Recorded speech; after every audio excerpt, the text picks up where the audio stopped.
Hello friends, আমি কালকে তো শনিবার দিনকে তো আমরা হচ্ছে নিরামিষ খাই। তো আমি এটা পালং শাক আমি কেটে রেখেছি, কারণ আমি সবসময় কাজ গুছিয়ে রেখে দিয়ে রান্না করি, কারণ কাটতে কাটতে তো রান্না করা যায় না, সেটা সবাই করে নিশ্চয়ই। পালং শাক আমি কালকে কী করে করছি সেটা বলবো। পালং শাক মটর ডাল দিয়ে করব, ঠিক আছে।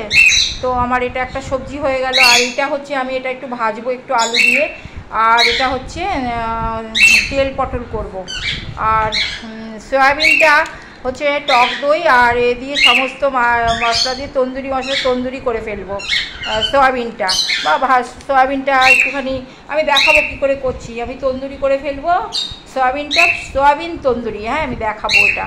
আর আমি দেখবো মানে ওটা কীরকম হয় সেটা তোমরা করে খাবে, আমি রেসিপিটা আমি করে দেখাবো। তাই আমার এই কটা রেসিপি, আর সঙ্গে তো ভাত আছে। বাই বন্ধুরা।